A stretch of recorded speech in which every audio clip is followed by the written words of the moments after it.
Hello అండి, welcome to my channel. నేను మీ శోభ. అందరూ ఎలా ఉన్నారు? బాగున్నారా? నేనైతే చాలా బాగున్నాను. అలాగే మీరు కూడా సంతోషంగా ఉండాలని మనస్ఫూర్తిగా కోరుకుంటున్నాను.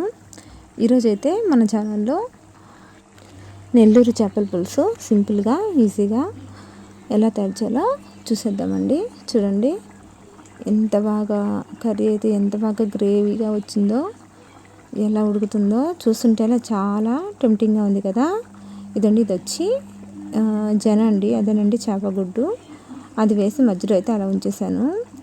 ఇవి చేపలు అయితే ఇసుక పొరులు చేపలండి. మా సైడు నెల్లూరు సైడు ఇసుక పొరులు అంటాము. అలాగే వీటిని ఇసుక దొందలు అని కూడా అంటారు. ఇప్పుడు చూడండి ఇవండి ఈ చేపలు. దీంట్లో ఒక పెద్దది పక్కే చేప కూడా ఉంది. పక్కే పిల్ల అంటారు కదా అది. నేనైతే ఆయిల్ వేసుకొని ఆవాలు అలాగే జీలకర్ర వేసుకుంటాం కదా, మామూలుగా మనం పోపు ఎలా పెడతామో అలాగే వేసుకొని, తర్వాత ఆనియన్స్ సన్నగా కట్ చేసుకున్న ఆనియన్స్ టమాటాలు కూడా నేను తీసుకున్నాను. ఆ తర్వాత 2 పచ్చిమిరపకాయలు నిలువుగా కట్ చేసుకొని వేసుకున్నాను. టమాటాలు ఆనియన్స్ తొందరగా ఉడకాలంటే మనము ఉప్పు అనేది వేసుకోవాలి. ఆ ఉప్పు కూడా కల్లుప్పు కూడా నేను వేసుకున్నాను. ఆ తర్వాత నా చేతి నిండా, అంటే ఇవి కేజీ చేపలండి, వాటి కోసం నా చేతికి ఎంత ఉండైతే వస్తుందో ఆ ఉండ చింతపండు తీసుకొని, పాత చింతపండు తీసుకొని నానైతే పెట్టేసుకున్నాను పక్కన. తర్వాత పసుపు యాడ్ చేశాను 1 స్పూను. చేపల పులుసు కాబట్టి కొంచెం కారం మనము ఎక్కువ వేసుకోవాలి. అందుకని నేను 3 స్పూన్ల కారం అయితే నేను యాడ్ చేసుకున్నాను అనమాట. ఇలా కారం కూడా యాడ్ చేసుకున్న తర్వాత బాగా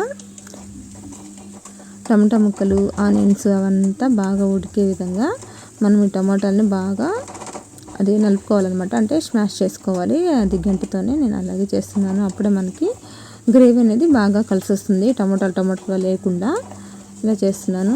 ఆ తర్వాత చింతపండు అయితే మనము పెట్టుకున్నాం కదా, బాగా చింతపండు పులుసు ప్రిపేర్ చేసుకున్నాం కదా, అది కూడా నేను యాడ్ చేస్తున్నాను అనమాట.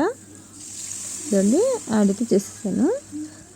ఈ కారము పసుపు అనేది మనం ముందుగానే వేయించుకుంటే కొంచెం పచ్చి వాసన రాకుండా ఉంటుంది. అందుకని నేనైతే ఇలాగా ప్రిపేర్ చేస్తాను అనమాట. ఈ విధంగా చేసుకుంటారు, లేదంటే కలిపి కూడా చేసుకుంటారు. అది కూడా చాలా బాగుంటుంది.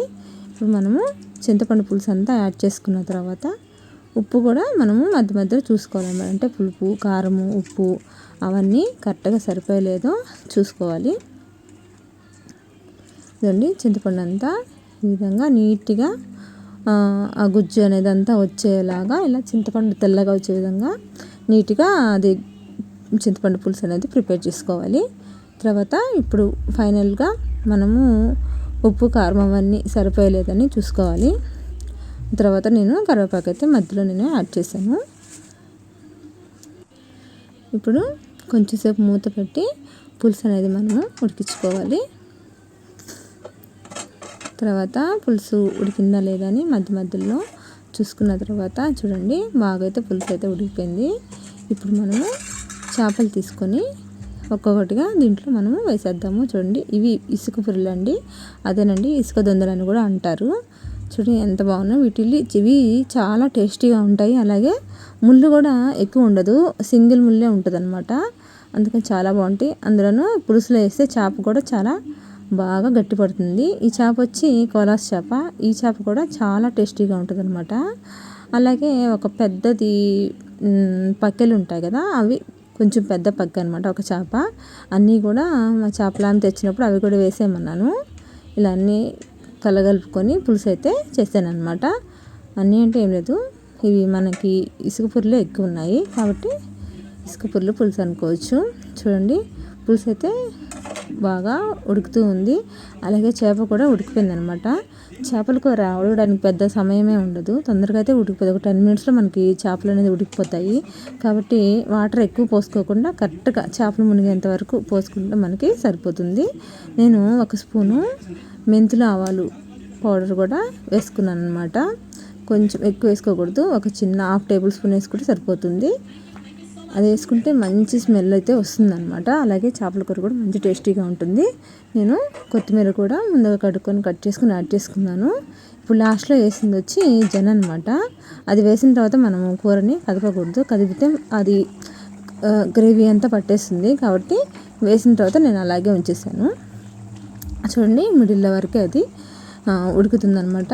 ఫైనల్గా మన చేపల పులుసు అయితే రెడీ అయితే అయిపోయింది. చూడండి ఎంత బాగా ఉడుకుతుందో. ఉడికేటప్పుడే అసలు చాలా టెంప్టింగ్గా ఉందన్నమాట. ఎప్పుడప్పుడు తిందామా అన్నట్టుంది. తర్వాత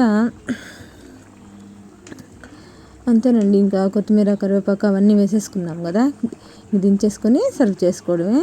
పులుసు అయితే చాలా చాలా బాగుంది. అలాగే ఆయిల్ కూడా పైకి తేలిపోయిందంటే మనకి పులుసు అనేది రెడీ అయిపోయినట్టే. అలాగే నా వీడియోస్ మీకు నచ్చుతున్నట్టయితే సబ్స్క్రైబ్ చేసుకోండి. సబ్స్క్రైబ్ చేసుకోవడం మాత్రం మర్చిపోవద్దు.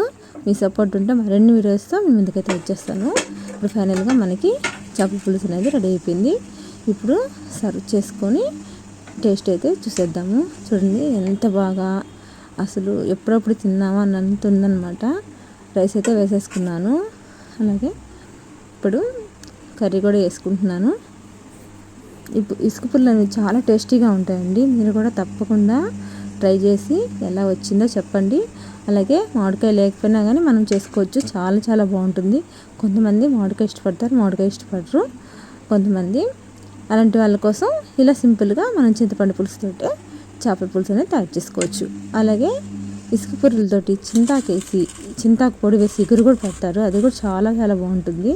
చూడండి నేనైతే వేసేసుకున్నాను కదా, టేస్ట్ అయితే చూస్తున్నాను ఎలా వచ్చిందో. ఉప్పు కారం అన్నీ సరిపోయలేదని చూస్తున్నాను. చూడండి ఎంత బాగుందో. మొత్తానికి టేస్ట్ అయితే చాలా పర్ఫెక్ట్గా వచ్చింది. ఉప్పు కారం కూడా బాగా కరెక్ట్గా సరిపోయింది అనమాట. ఇదండి చూసారు కదా, ముళ్ళు అయితే లేదు, ఒక సింగిల్ ముల్లే ఉంటుంది. అది మీట్ కూడా చాలా ఫ్రెష్గా చాలా బాగుందన్నమాట చేపది. నెక్స్ట్ వీడియోతో మీ ముందుకైతే వచ్చేస్తాను. Bye bye.